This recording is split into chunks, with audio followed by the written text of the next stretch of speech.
Olá, pessoal, sejam muito bem-vindos a mais uma rodada do Horse Debates Equestres. Hoje vamos fazer uma entrevista especial aí com o cavaleiro Marcelo Ciavaglia. E para participar desse bate-papo aqui, eu queria chamar aí o jornalista, o Cláudio Rostelato, que trabalha com a gente aqui na Horse. Boa tarde. Boa tarde, Cláudio, seja bem-vindo aí, muito obrigado aí pela participação. Estamos aqui. Vamos logo, então, chamar aí o Marcelo Ciavaglia, cavaleiro aí, top. Ô, Marcelo, boa tarde, seja muito bem-vindo. Boa tarde, Marcelo. Boa tarde, Cláudio, como vão? Tudo bem? Boa tarde, tudo bom? Prazer estar aqui com você. Então, Marcelão, o objetivo hoje é a gente fazer um bate-papo aí para contar um pouco a sua história. Você que é um cavaleiro que vem se destacando aí nos últimos anos aí, e tem uma história aí bem diferente aí do padrão do hipismo, né? Um esporte de elite e tal, você tem uma origem humilde, mas está aí cada vez saltando mais alto, né? E buscando os pódios, já com experiência internacional, já participou de Copa das Nações, representando o Brasil. Marcelo, eu queria que você começasse, então, contando como é que começou a sua história com os cavalos, né? Sim. Bom, a minha história, pelo que os meus pais contam, quando nós morávamos no Recreio, em frente à praia, algumas vezes o pessoal passava cavalgando em frente à praia e meu pai dizia que eu ficava bastante eufórico, né, quando eu via o pessoal montando. E ocorreu que quando eu tinha 7 para 8 anos, o meu pai ele foi morar na região serrana do Rio, e lá eu comecei a praticar equitação.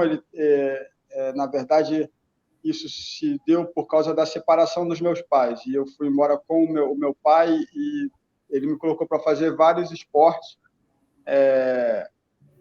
e acabou ficando apenas o hipismo, mas isso se deu por causa de uma grande amizade que ele desenvolveu com o avô do Felipe Amaral, que se chamava Hugo. Após um mês de aula, eu montava toda quarta-feira.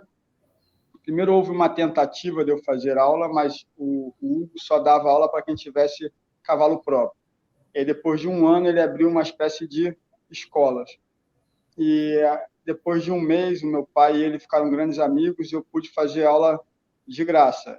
Em troca, eu tinha que ajudar na parte de limpeza de cama, rasquear, dar banho. Foi uma troca muito boa para mim, porque, embora tenha sido um pouco puxado, porque eu era muito novo, mas eu consegui aprender realmente o que é cavalo, o que eles precisam, né? Eu tive um bom início. Eu vejo hoje que pode ter sido duro naquela época, mas me fez muito bem. Quantos anos você tinha nessa época aí, Marcelo? Eu tinha 8 anos. Quando eu comecei a primeira aula, eu tinha 8 anos. E aí eu montava praticamente de 2 a 3 vezes por semana. E aí, quando eu tinha mais ou menos uns 13 anos, eu comecei a montar mais sério. 11 anos, porque todo ano eu descia da serra, ia para o Rio, para a praia, para passar as férias com a minha mãe. E aí teve umas férias dessa que eu não quis voltar mais. Eu fiz bons amigos e praia, né? Quando nós somos criança, praia é muito bom. Eu me lembro que eu fiquei um tempo mais longo com a minha mãe, e aí aos 11 anos eu decidi voltar para a serra mais uma vez, e aí eu comecei a montar de uma forma mais séria ainda, todo dia, ao invés de ir apenas 2 ou 3 vezes, eu comecei a montar todo dia. Você tinha medo de cavalo quando era criança? Tinha. Eu tinha medo do cavalo em si, não. Mas o sistema que o Hugo tinha era um sistema um pouco cowboy, assim, ele não tinha muito medo. E era um sistema mais rústico, né? O Hugo tinha umas histórias engraçadíssimas, assim, e como naquela época nós acabávamos montando muito puro sangue inglês, né? Eles, pelo menos o Hugo, o filho dele, Zé Paulo, iam muito ao Jockey Club. Então, os cavalos não eram muito mansos. Acho que o meu medo era quase que um instinto de sobrevivência. Mas eu realmente não era o mais corajoso dos alunos, nunca fui. O Zé Paulo sempre disse que eu era o mais técnico, assim, o que tinha mais sentimento era eu, mas eu não realmente eu não era o que tinha menos medo. Eu achava tudo um pouco a mais, assim, sabe? Mas era isso. Ô, Marcelo, e nesse início aí, como é que era o seu relacionamento com os demais colegas lá de Ípica tal lá? Você se sentia inserido? Você se sentia marginalizado. Que nem diz, um estranho no ninho, né? Até uma certa idade, eu posso dizer que até os meus 13, 14 anos, não. Acho que criança, hoje em dia as crianças até evoluem mais cedo, mas até os meus 13, 14 anos, eu não sentia muito isso, eu me concentrava em outras coisas. Na juventude ali, eu comecei a sentir que eu me senti um pouco mais deslocado, porque a minha realidade em casa, a minha realidade escolar era muito diferente da realidade desse esporte que eu até hoje faço. E aí eu comecei a sentir um pouco mais de diferença, assim. Eu demorei um pouco para entender o porquê, né?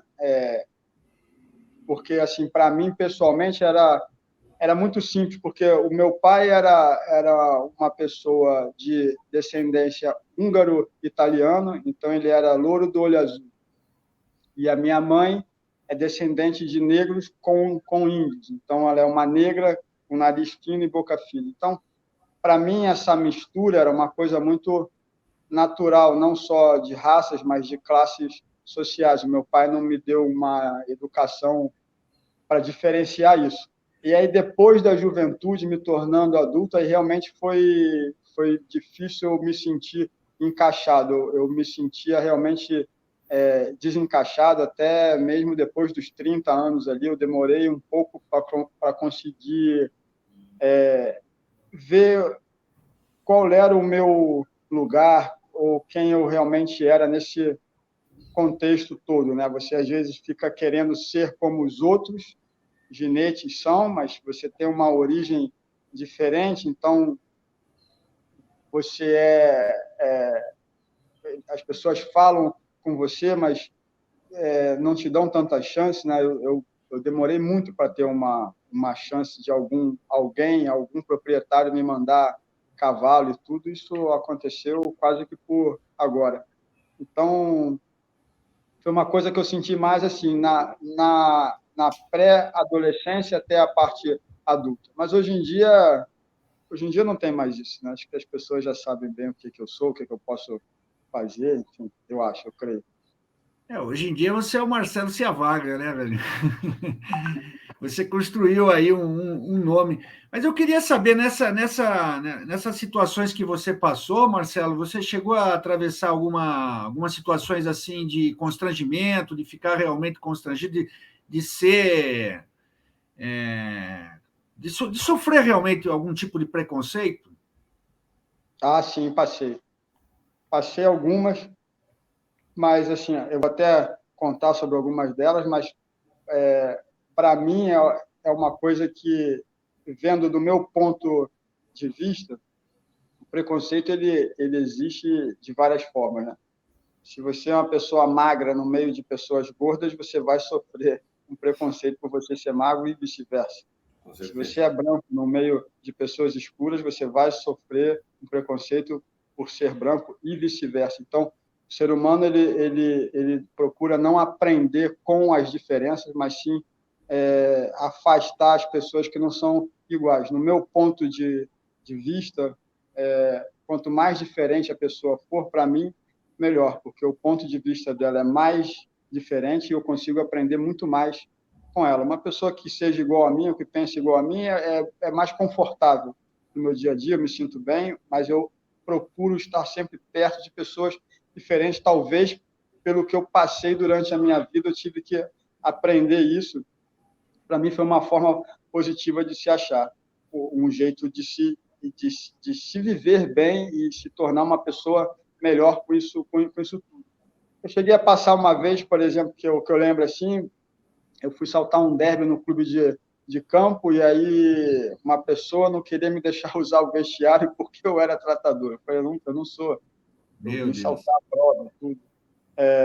Depois eu passei algumas situações na Europa, quando eu morei lá, sempre quando eu estava sem culote e bota. Aí era um pouco mais difícil.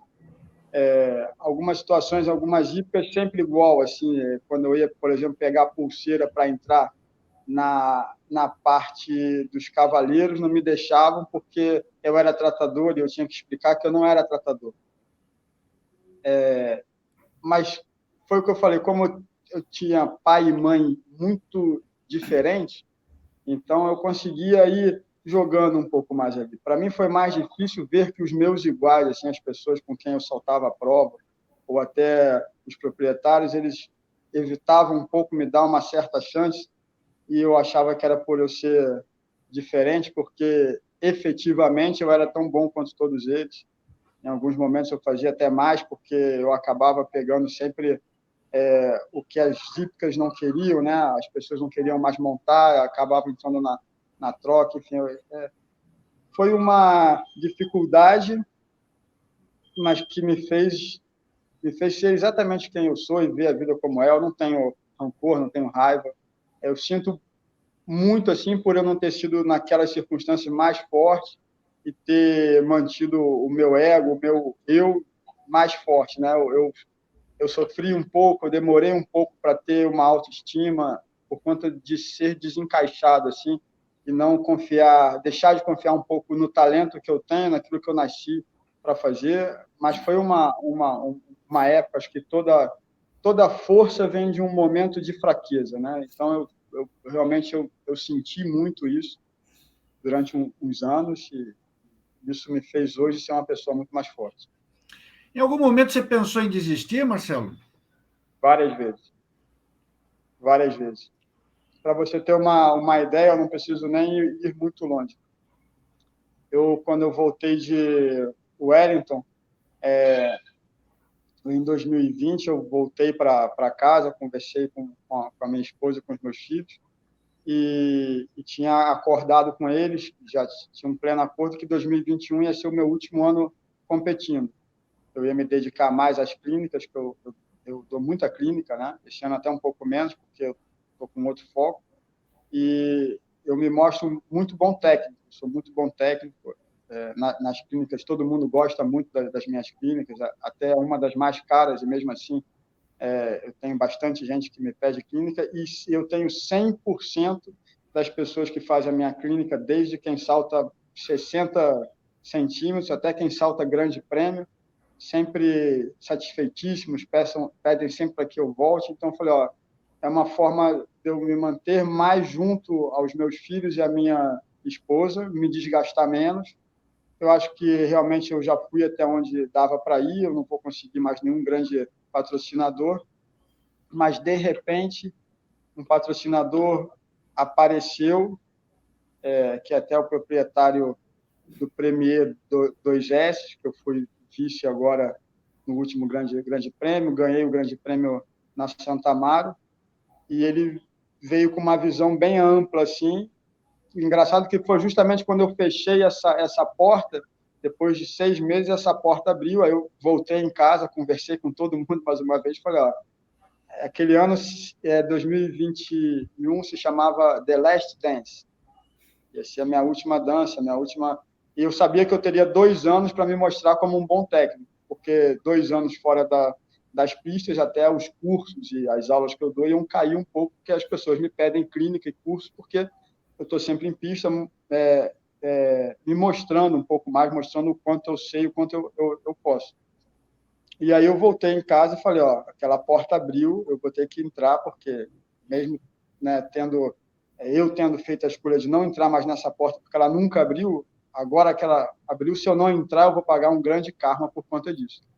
Então, e quando eu era mais novo, então, eu pensei nisso várias vezes, foi muito difícil, assim, você querer fazer aquilo que você pode e não ter a chance, sabe? A chance apareceu há 10 anos atrás, assim, mais forte, quando eu comecei a trabalhar para o Aras RJ, ali eu tive muito estímulo. Foi um Aras que me deu muita força. Aliás, eu passei a ser conhecido de 10, 12 anos para cá, graças a esse Aras, que com eles eu pude colocar em prática tudo que eu sei na parte de criação, cruzamentos de sangue, produção dos potros, treinamento dos potros, até a parte de saltar o Grande Prêmio. Então, com eles, eu pude ir desde a escala mais baixa do cavalo, né, cruzamentos, enfim, até o Grande Prêmio. Isso me fez ser notado de muitas formas. Eu devo muito a eles ali, com certeza, fora todas as outras pessoas que sempre me deram muito apoio. No ano passado eu até fiz botei uma questão lá nas redes sociais lá, por ocasião lá do dia da Consciência Negra. Da Consciência Negra, perguntando: existe racismo no hipismo? Acho que, assim, existe racismo e preconceito na humanidade. Como o nosso esporte tem seres humanos, vai existir sempre. Assim, eu vejo que hoje em dia, por exemplo, aconteceu no Oscar agora, uma briga lá entre duas pessoas, e aí eu vi alguns anúncios falando, porque você não pode... A pessoa tem que ter cuidado ao comentar sobre o cabelo de uma pessoa negra. Ou seja, se aquela moça fosse branca, então estava ok, ela ouvia aquilo que ela ouviu? Não estava ok, né? Então, a questão não é se a esposa do Will Smith, daquele ator, era branca ou negra, ou índio, ou chinês. A ofensa foi feita não por ela ser negra. Então, eu acho difícil qualificar assim como racismo essa não aceitação que todos nós temos. Eu também tenho. A proporção pode ser outra, mas eu também tenho. A não aceitação às diferenças, sabe? Por que nós rejeitamos tanto as pessoas diferentes? Por que nós não aprendemos com as culturas diferentes a nossa? Há quantos anos, há quantos mil anos, todos os grandes impérios conquistam e destroem as bibliotecas dos povos colonizados? Por que não se aprende justamente com as diferenças? Você vê, a Rússia está em guerra. Ou seja, a pandemia acaba, nós estamos sobre uma situação que nunca houve, de repente, fala, não, guerra nunca mais vai ter. Acaba a pandemia, a primeira coisa que existe. Então, o racismo existe, sem dúvida alguma, mas não só no nosso esporte. Eu não gosto de qualificar como racismo, porque volta nesse bordão que a pessoa é negra. Não tem nada a ver com se a pessoa é negra ou se a pessoa é branca. Para mim, o problema é você aceitar a diferença, a pessoa ser diferente de você. Marcelo, eu quero saber mais da sua carreira, mas só para fechar essa questão, assim, eu queria saber como é que é hoje, assim, mudou a sua condição? Hoje você é um cavaleiro conhecido, renomado, com conquistas já no currículo, conquistas importantes. Hoje é diferente o tratamento que você recebe, ou você ainda tem alguns percalços aí com relação a essa questão aí de... Não tenho mais, assim. Eu dei a sorte de, desde muito pequeno, eu sempre fui conhecido, mas pelas pessoas com cabelo mais branco, sabe? Os cavaleiros mais antigos, assim, as pessoas mais antigas, Rita Bezerra, Hélio Pessoa, todos os mais antigos sempre me trataram muito bem. As pessoas que são mais novas, assim, hoje em dia me conhecem mais, ou de 10 anos para cá, elas me conhecem um pouco mais. Mas tem muita gente que passa do meu lado, que eu paro para conversar com um grupo, assim, que eu conheço, de repente, nesse grupo, uma pessoa que eu cumprimento, falo aí como vai, não sei o que. Quando eu saio, eu escuto a pessoa falar, sabe quem é esse daí? É o Marcelinho, não sei o que. A pessoa fala, esse que é o Marcelinho. Então, tem muita gente que não sabe como eu sou mesmo, sabe? Mas, assim, de experiência... Ele se imagina o loiro de olhos azuis, cara. É verdade. Mas hoje em dia, onde eu vou, no Brasil e fora, então, as pessoas me tratam super bem. Eu fui melhor tratado na minha vida equestre no tempo que eu passei fora. Todas as vezes que eu fui montar fora do que aqui, mas aqui, já de muitos anos para cá, todo mundo me trata super bem. Eu não sou uma pessoa muito pública, assim, muito exposta ao público, eu sou um pouco mais recluso, mas todo mundo me trata muito bem. Eu sou muito grato a isso. Eu queria saber quando é que foi que deu aquele start, assim, que bateu em você, falar assim, poxa, eu tenho talento, eu vou ser cavaleiro. Sabe aquela coisa quando você percebe, fala, esse é o destino da minha vida. Teve isso? Você teve algum momento que você sentiu isso? Teve. Eu me lembro que com 16 anos, mais ou menos, eu fui saltar 3 ou 4 provas seguidas. Nós fomos para Santa Catarina, eu creio, ou era Curitiba, 2 semanas lá e depois 2 semanas em São Paulo, e uma delas tinha o antigo torneio Pão de Açúcar, que era uma super prova. E aí, um pouco antes daquilo ali, montando em casa, eu já via que existia uma chance, né? Desde muito novo, eu sempre gostei muito, eu não me via fazendo nenhuma outra coisa.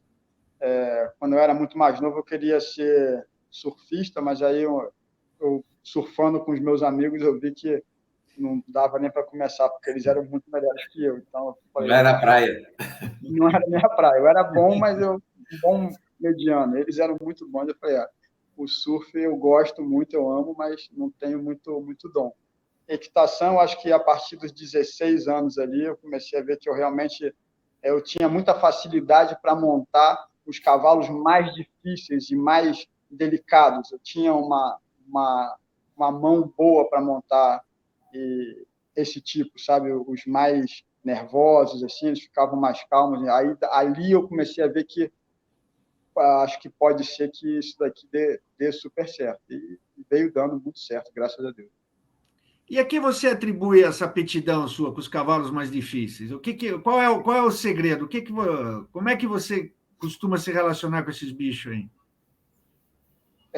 Eu nunca tive muita força física quando eu era mais novo. Eu era muito pequeno, assim, bem magro. Eu comecei a depois ficar mais atlético com essa idade de 15, 16 anos, que eu comecei a fazer vários outros esportes. Então, eu não tinha força, eu tinha que usar de um outro jeito. E eu olhando, eu pegava exemplos de todo mundo montando, sabe? A pessoa que montava do meu jeito ou diferente do meu jeito. E, às vezes, uma coisa que essa pessoa fazia, eu olhava e falava, poxa, de repente, se eu fizesse isso do meu jeito, pode ser que funcione um pouco mais. E eu comecei a ver que, se eu conseguisse me encaixar em cima deles, praticamente como se eu fosse uma cela, sabe? Sem interferir tanto. Os cavalos eles entravam num estado natural de galope, de movimento, de tranquilidade mais facilmente. E aí, como eu era muito pequeno, ficava fácil eu fazer isso. Depois que eu fui crescendo, não ficou tão fácil. Mas eu vi que assim que eu reagir a qualquer ação deles era ruim. Era melhor ficar neutro, sabe? E depois ir pedindo alguma coisa aos poucos. Então, foi outra grande sorte. Usar o meu físico e também os cavalos muito puro sangue inglês, né? Eu não tinha como ganhar deles na força ou com bridão. Eu nunca gostei de usar nada muito forte. Eu gostava sempre de usar, né, embocaduras mais leves. Então, acho que foi o sentimento. Eu creio que o meu ponto forte seja esse, o sentimento, sabe? Eu consigo senti-los, e pelo menos é o que eu acho já de muito novo, eu consigo senti-los de uma forma diferente. Até as minhas escolhas, assim, eu gosto da parte atlética, mas no final eu gosto de olhar no olho e ver exatamente o que eles são, sabe? Que tipo de ser eles são por dentro. É como eu vejo. Marcelo, eu queria saber sobre essa sua experiência no exterior aí, quando que aconteceu isso, como é que foi? Você morou fora um período, é isso? Eu morei 2 anos na Itália, montei para o Ignaz Philips, que era um Quando belga. isso? Isso eu tinha 23 anos. Foi 2003. 23 para 24 anos. Aí morei 2 anos lá. Infelizmente, nesse meio tempo, perdi o meu pai, ele estava aqui, meu pai era o meu maior amigo, e junto com isso me separei, perdi muitas coisas e na IPCA onde eu estava, eu precisava abrir uma frente minha, assim, eu precisava sair, ir para uma IPCA própria, e eu não via a coisa daquela forma. Quando nós somos jovens, né, você é muito emotivo. Eu acabei abrindo mão e voltando para casa, e achei que 2 anos lá fazendo o esporte como estava sendo feito, que eu ia voltar para cá e ia conseguir um bom emprego, mas não foi o que houve. Aí eu fiquei mais 1 ano aqui, depois eu fui para o México montar no Aras La Sila, que é do Ponte Romo. Na época, quem montava para ele era o Rolf Goran Bengtsson, Frank Slotak, Jerome Dubeldan. Então, ele tinha um time de caras assim muito bons. Eu fiquei 1 ano lá. Também foi muito bom. Depois voltei para cá, e acho que foram as 2 experiências. Em 2019, eu fui para Wellington, mas foram essas experiências. A Europa foi muito bom, porque, embora fosse Itália, como o meu chefe era belga, a gente viajava muito, o tempo todo. Estava sempre nas provas fora, era muito bom. As pessoas costumam cobrar muito dos cavaleiros essa experiência internacional, né? Até pelo fato do nível das provas e tal. Você acha isso fundamental para alguém que quer seguir a carreira mesmo de cavaleiro, ter essa experiência internacional, assim, o quanto antes melhor, talvez? Eu acho. Aliás, eu acho não, eu tenho certeza, porque não sei o quanto antes, acho que a pessoa tem que ir dependendo por exemplo, uma pessoa que já tem esposa e filho, é mais difícil ir, né? Você sendo sozinho, sendo jovem, é mais fácil porque você só precisa se manter. Mas é uma experiência boa porque você vai aonde o nosso esporte começou, aonde a cultura equestre é muito maior. Então você começa a ver que o simples é o melhor a ser feito, né? Nós aqui costumamos rebuscar um pouco demais coisas que são muito simples. Cavalo é uma coisa simples. Aí lá você vê muito cavaleiro bom lidando com as coisas de uma forma muito simples, sabe? Você vê que não tem, a não ser quando você pega os atletas que estão em alto nível ali saltando Global Champion Tour, ali é um outro circuito.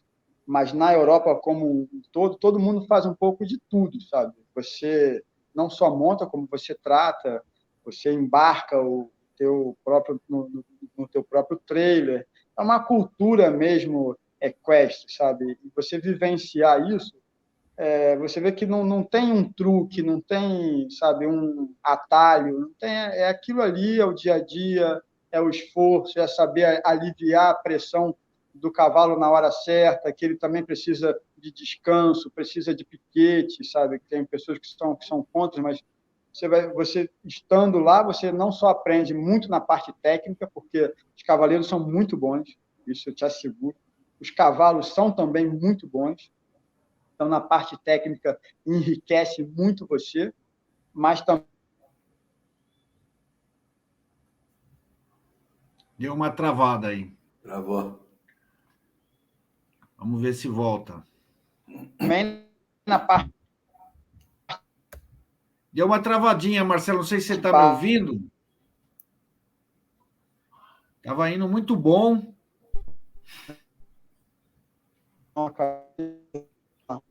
Vamos aguardar um pouquinho, então, aí, para ver se o Marcelo volta.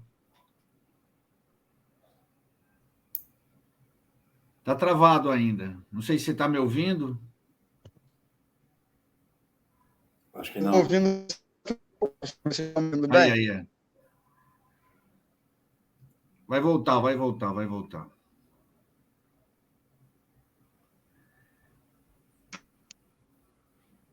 Você está ouvindo a gente, Marcelo?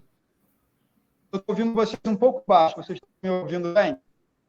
A imagem está travada. Eu acho que deu algum problema aí na conexão. Vamos ver se reestabelece. Se você até quiser... Entre mais uma vez? Isso. Eu ia te sugerir isso, que é...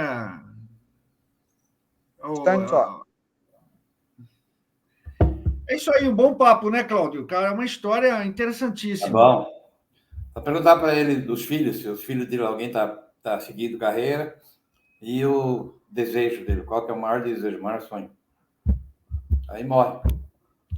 Vamos voltar aí. Eu quero falar para ele, só fazer um link com o que ele falou agora sobre essa importância dessa experiência que ele teve quando começou, né, como tratador de cavalo mesmo, né, nesse Então, relacionamento com os cavalos. isso A é gente vê uma... muito cavaleiro agora aí que o cavalo já está pronto, arreado, com tudo, É que o nem cara vai piloto, o cara que passa a nem piloto de perna, Fórmula 1, salta e depois entrega para o tratador de novo. Não tem nenhum tipo né? de relacionamento com o cavalo, né? Não participa. Aí sim.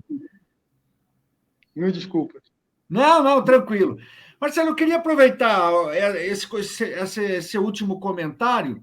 Até que ponto aquela experiência inicial sua, quando você começou, que você trocava os seus serviços de tratador para fazer aula, te ajudaram depois, até quando você foi conhecer essa cultura europeia, que é um outro tipo de relacionamento com os cavalos mesmo, um outro tipo de cultura equestre, né?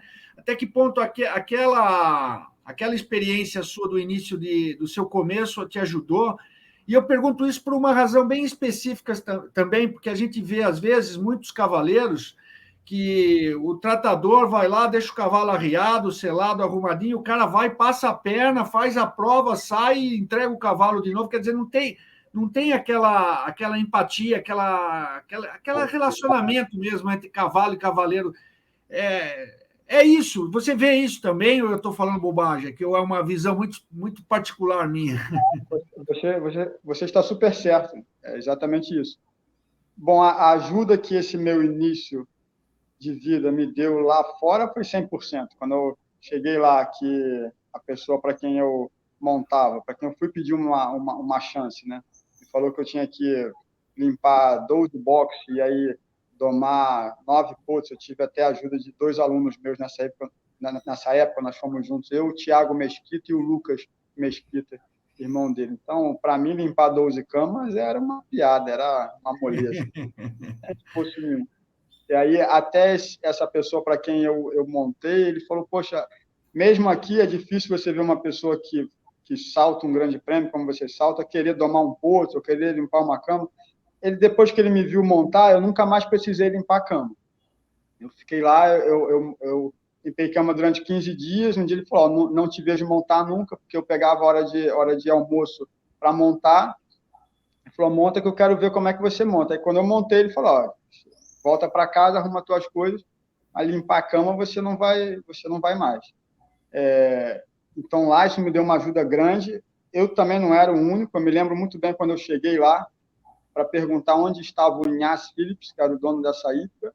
Tinha um senhor varrendo as baias, em frente às baias, assim, e ele falou, o Inácio, ele está ali. E aí, depois, no outro dia, eu vi que esse senhor era o maior patrocinador do dono dessa hípica. O Gianni Cotta, ele era dono de cassinos em Las Vegas, ele tinha muito dinheiro. E ele era uma pessoa super simples, cuidava das coisas dele ali. E aqui, no Brasil, a grande diferença é que o esporte lá fora nasceu no campo e depois foi para os grandes clubes. No Brasil, ou na América do Sul, eu creio, ou pode ser até que se estenda mais, eu não sei historicamente sobre isso, para que eu fale assim, mas o esporte nasceu nos grandes clubes e agora, acho que 15 anos para cá, é que está vindo para o campo. Né? Você vê o nosso interior, São Paulo, aqui, como é próspero no que a gente faz. Então, para um cavaleiro de hípica, ele não vai nem na cocheira, porque isso é quase um insulto, sabe? O cavaleiro de alto nível, ter que ele mesmo limpar uma cama, uma coisa desse, para a sociedade do clube ali, isso é quase uma humilhação. Uma ofensa. Exatamente, é quase uma ofensa. Então, não tem essa interação do cavaleiro com o cavalo, a não ser na hora em que ele monta e depois ele desce e pronto. São pouquíssimos ali os cavaleiros de clube, né? Acho que o cavaleiro de Aras, Manege, se ele não passa pelas cocheiras para olhar a tropa dele, ele realmente não vai ter sucesso. Mas os cavaleiros de clube, né? Clube é difícil, tem ótimas pessoas, eu tenho vários amigos em clube, mas clube é um ambiente social, então limpar a cocheira, dar banho no teu próprio equino, cuidar dele, passar uma escova, passear com ele puxado para que ele passe um pouco, isso não é um evento social. Isso é uma coisa para quem realmente gosta de cavalo. E aí são poucos os que realmente gostam. O Cláudio quer te fazer umas questões aí. Manda aí, Cláudio. Vamos lá. Marcelo, você citou aí dos filhos. Alguns deles seguem tua carreira, gostam do cavalo? Os dois montam, né? O mais novo tem 8 anos.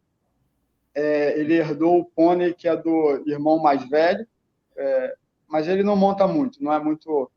Eu sempre peço para que os meus filhos aprendam a montar, para no dia que for na fazenda de algum amigo, que eles forem sair para passear, que ele pelo menos saiba montar. O mais novo, ele ainda vive num mundo meio à parte ali, de dinossauros, etc. Então, eu não ponho muita pressão nele.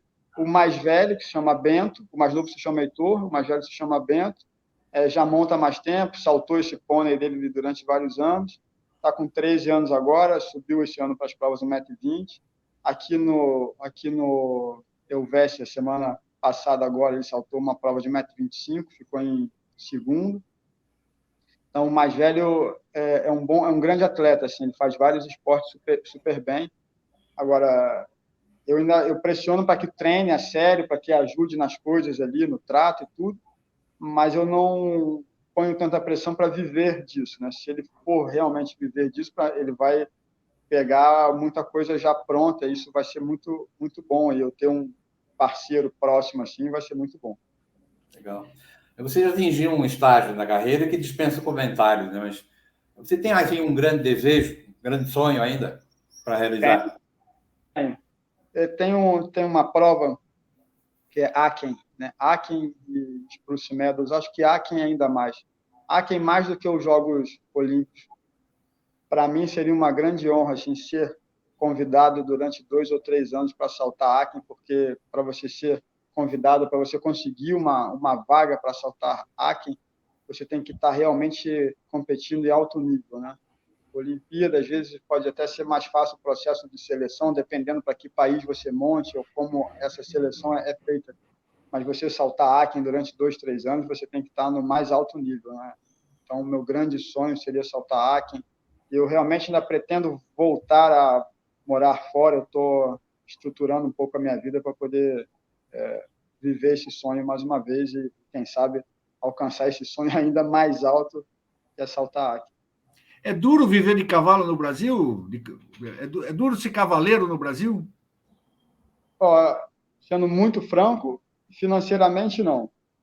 É duro você viver de cavalo na Europa, porque são muitos cavaleiros muito bons e a vida lá realmente é muito dura, muito dura. Aqui, você consegue financeiramente viver bem.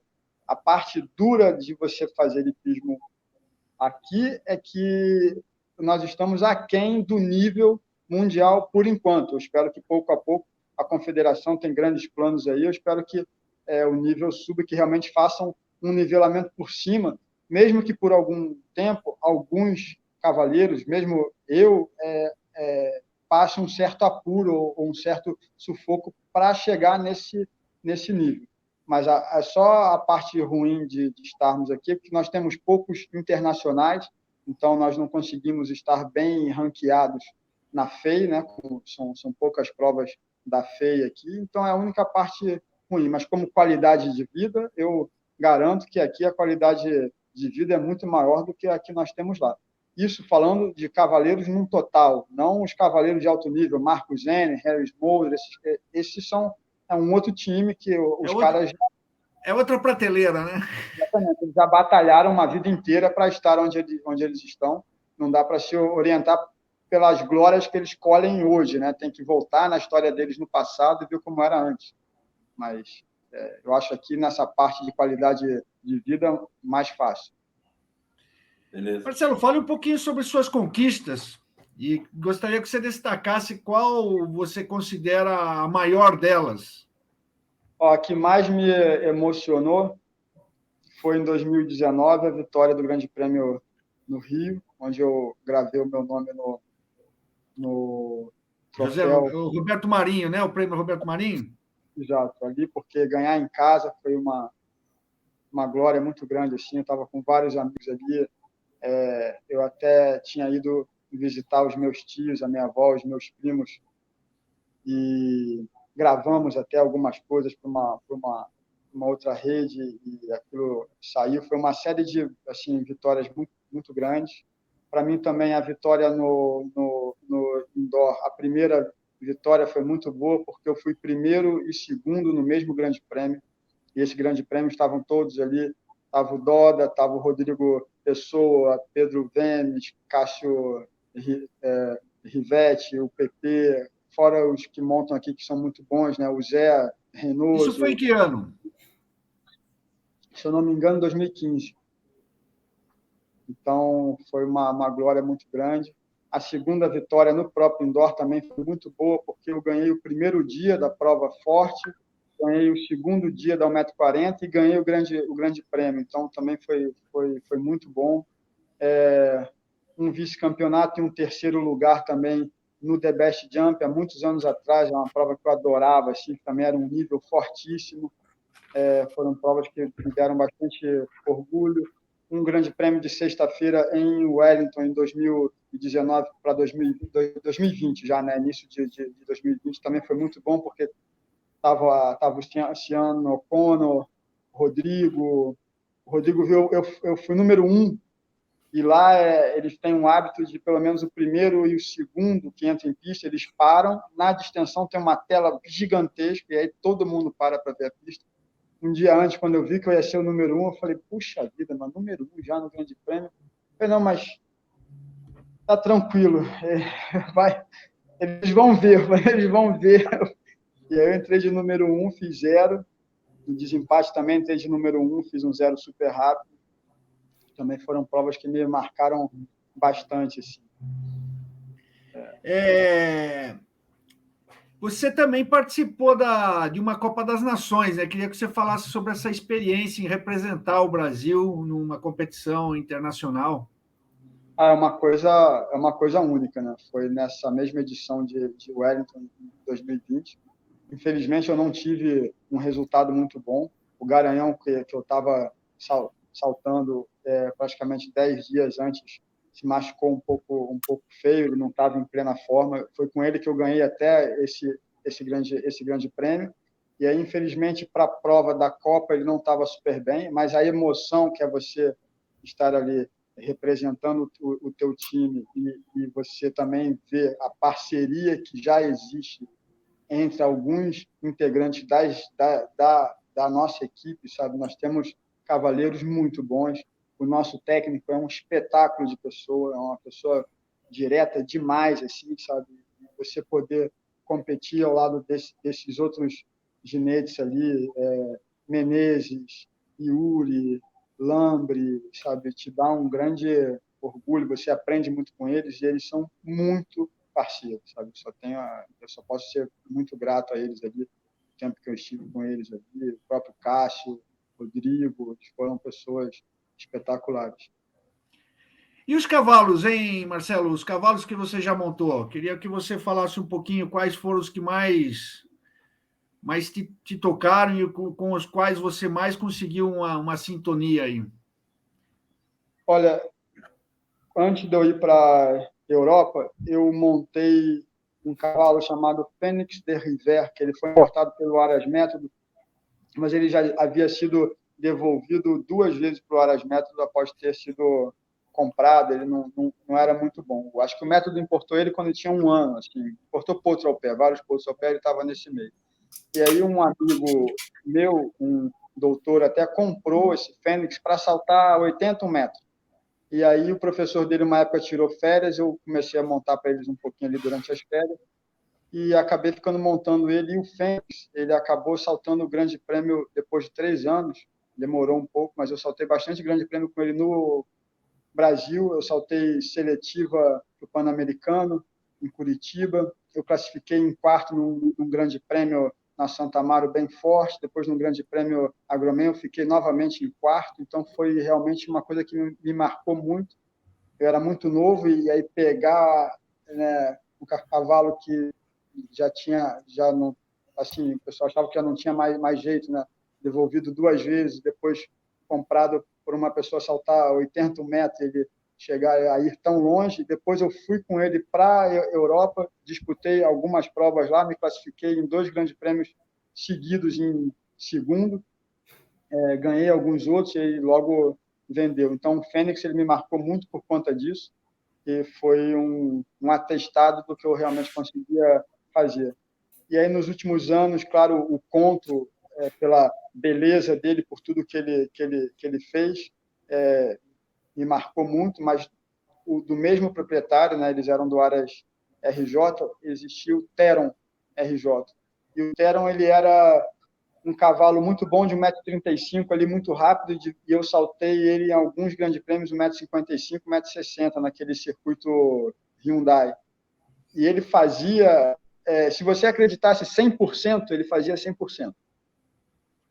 E então, toda vez que eu cometia alguma falta, eu sabia, eu tinha certeza que tinha sido alguma falha minha. E, então, ele foi o meu maior professor. Eu brinco assim, um pouco arrogantemente, mas eu brinco que o meu mestrado foi o Teron, sabe? Ele realmente ele não me deixava... Teron? O Teron, Teron RJ, igual, como Charlize Theron. Que raça é? Holsteiner. E ele tinha um gênio muito forte, assim. Se você apontasse para cima de um carro pegando fogo e falasse, e pensasse, só dá para ir, vamos que dá. Mas se você virasse para um X e pensasse, será? Ele parava na mesma hora.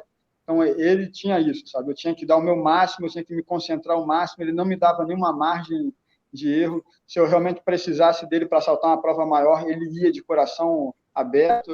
Ele foi um grande mestre, assim. Foi o meu grande mestre nos últimos 10 anos, foi ele. Marcelo, fala-se muito no meio aí dessa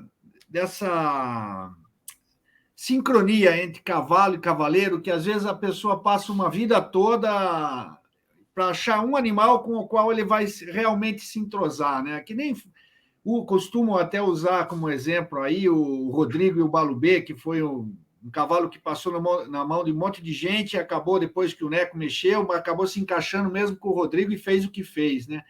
Como é que você avalia, que você fala sobre isso? Existe isso mesmo? Esse é o seu você acredita que esse cavalo que você acabou de falar foi o cavalo da sua vida, ou você ainda espera encontrar um outro com essa que ofereça tudo que esse te ofereceu e talvez até um pouco mais? Eu creio que exista isso, sim, com certeza existe. Você vê, o John Whittaker teve o Milton, entre tantos outros ele teve o Milton, Rodrigo, né, o Balubê, entre tantos outros, o Steve Gerdau teve o Nino. Acho que todo mundo tem às vezes acha um ou dois, tem a grande sorte de achar até 2 durante uma vida. O Teron, sem dúvida, foi o meu grande mestre. Ele não foi o atleta que eu ainda busco, mas ele doava de uma forma e ele realmente me ensinou a ser muito perseverante e detalhista, sabe? Eu busco um dia achar um Teron com uma qualidade atlética maior, realmente que seja o cavalo da minha vida. Eu sinto que ele ainda está por vir. Eu ainda não achei. Pode ser que ele esteja aqui já sob a minha cela e falte pouco para ele se mostrar grandioso a esse ponto. Mas, enfim, eu sou grato a todos os que eu tenho, a todos os que eu montei, mas eu tenho certeza que esse grande atleta, assim, ainda está por vir. E vai vir. Já que você falou do aqui e agora, fala para a gente aí como é que está, onde você está hoje, quem que você está montando, como é que está a sua vida como cavaleiro atualmente. Eu estou montando há um pouco mais de um ano aqui no Elvestia Riding Center, já tem um ano e pouquinho. Eu vim para cá em janeiro do ano passado. Não falei para muita gente, fiquei um pouco quieto, tinha muitas coisas para serem feitas aqui. Agora está tudo fluindo, cada vez vai fluir mais. Eu tenho uma tropa hoje em dia, acho que de 3 anos para cá, muito boa. A Garuda é uma égua que eu monto agora, vão fazer 2 anos. Comecei a montá-la em julho de 2020, uma égua muito boa, já pronta, uma égua que foi super bem feita, assim, ela é bem fácil, uma égua super franca, generosa, não tem refúgio, não tem. Você tem que só conter a vontade dela. Eu tenho o Cartouche RJ, HST Cartouche, que é do Arnoldo Valde, e o Arnoldo também tem o Premier 2S, que eu monto há pouquíssimo tempo, eu estou montando ele desde agosto do ano passado, mas ele já tem ido super bem nas provas mais altas. E eu tenho alguns pontos aqui de 5 e 6 anos que eu creio que ainda serão melhores que esses ainda. Mas, graças a Deus, uma tropa muito boa, uma equipe muito boa, minha equipe é muito boa, graças a Deus. E aí, porque você esteve aqui, você viu, não posso desejar lugar melhor que esse, é um lugar a nível mundial, assim, incrível, né? Sensacional. A expectativa das próximas provas, das próximas competições, o que você está se programando aí? A programação agora é conquistar uma vaga para saltar o Odessur, né? Acho que tem grandes ginetes ali com bastante chance, então eu vou seguir daqui agora para Porto Alegre, depois Porto Alegre, Curitiba. Então o foco tem sido essas provas um pouco mais fortes. Eu também faço parte de uma equipe no XTC, que é a equipe Audaces. Nós estreamos até na primeira prova com vitória, né? Foi ótimo. Então também é uma experiência boa você saltar por equipe, ainda mais os cavaleiros mais jovens. Mas o plano maior seria esse, agora, final desse ano, as coisas dando super certo, passar mais um tempo fora, talvez Wellington ou Europa, isso ainda não está muito claro, mas com certeza poder ter um time para competir lá fora, no nível mais alto, né? Chegar no nosso teto aqui bem, né? No nosso teto equestre, quanto a nível equestre, e depois passar mais um tempo fora e aprimorar um pouco mais. Você falou aí dos cavalos que você está mexendo aí, trabalhando, e eu estou vendo aí que você está com uma camisa aí da Associação Brasileira dos Criadores de Pismo, de Cavalos de Pismo, né? Queria que você falasse um pouquinho como é que você vê a produção nacional de cavalos de pismo hoje, assim, a distância dentro das nossas limitações aqui, a gente vê que tem cavalos que estão conseguindo bastante. Teve a Celine, que foi vendida agora por um valor bem expressivo. Nós vemos a produção do Rosa Miss, que levou 2 cavalos lá para o Pan-Americano. O J-Man também costuma produzir cavalos de boa qualidade. Queria que você... Como é que você vê isso? Eu vejo com ótimos olhos. Eu creio que nós criamos super bem, mesmo existindo uma grande diferença já a partir do nosso solo, né, que não é tão rico quanto lá fora, a não ser em algumas áreas mais ao sul, né? Mas acho que se cria muito bem aqui. Hoje em dia, um cavalo bom pode nascer em qualquer lugar do mundo, né? A genética ela está muito bem disseminada, eu creio. Você pode usar garanhões que hoje em dia estão lá fora em alto nível, você pode usá-los aqui. Acho que a grande peça-chave vão ser sempre as éguas, né? Ter boas éguas de cria, éguas que tenham uma linha materna que geram grandes craques, essa acho que é a grande chave. Mas a criação eu acho muito boa, pode-se fazer uma atenção maior, eu creio, à formação dos cavalos novos. Eu acho que isso já não cabe mais à nossa associação, acho que cabe mais a uma cultura equestre por conta dos proprietários, que não creio que devam cobrar tanto dos seus ginetes. Graças a Deus não é o meu caso, eu não precisei passar por isso, mas eu vejo colegas meus passando por algumas pressões assim de ter que demonstrar resultados muito cedo, você acaba às vezes deteriorando um grande atleta em curto prazo. Acho que as pessoas têm que ficar um pouco mais atentas quanto a isso. As provas que têm sido feitas, acho que ajudam muito na formação. Eu vejo que futuramente aí nós possamos estar entre um dos 4 maiores criadores de todo de todo mundo. Segundo o Neco, já estamos entre os 5, né? É bom, é bom. Ele fez um comentário outro dia a respeito até da questão aí dos cavalos novos, tal, que rolou um debate aí sobre a introdução de cavalos novos aqui no Brasil, que costuma até uma crítica que costuma se precipitar um pouco, né? E ele comentou que a criação do Brasil está entre as 5 melhores do mundo hoje. E o Neco falando, quem somos nós para discordar, né, Marcelo? Ele é um grande mestre. O Neco é um grande mestre, um grande ídolo, assim. Meu sonho sempre foi ser um pouco como o Quem Neco, foram os assim. seus grandes mestres? Ó, o meu maior mestre... Além do Teron, né?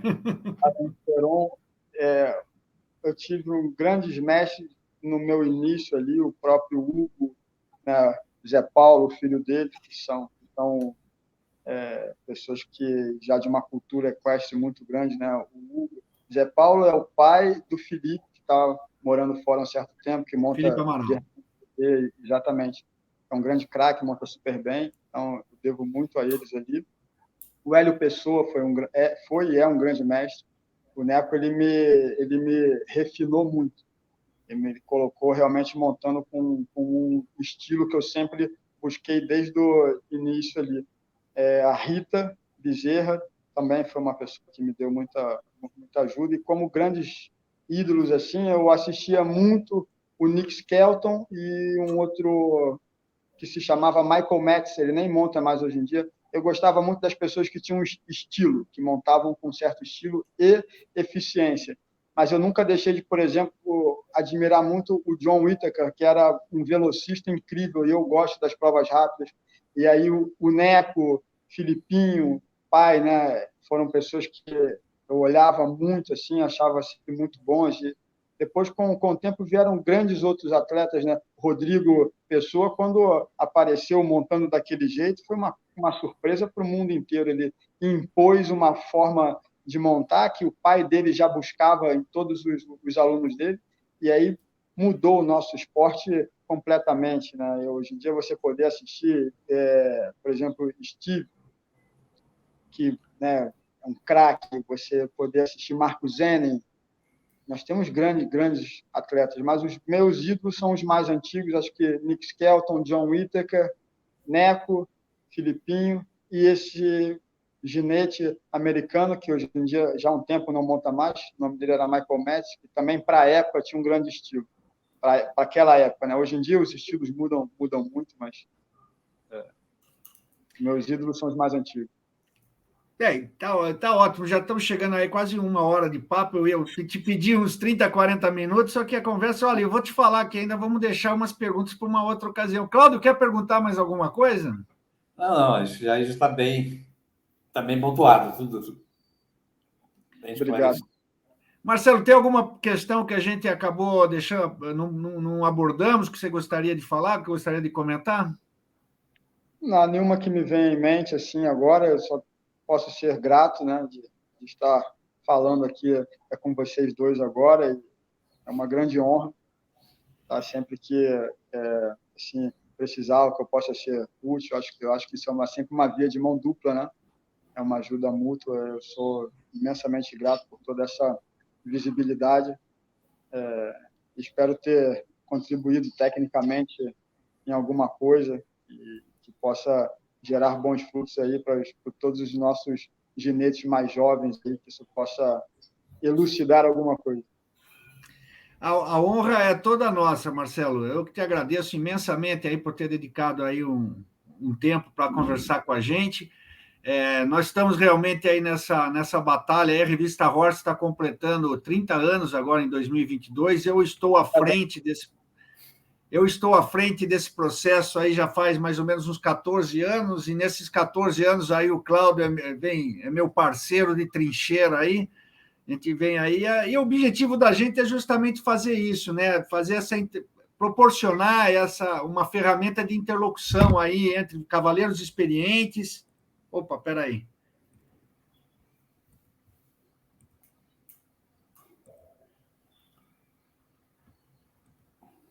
Cavaleiro, saiu.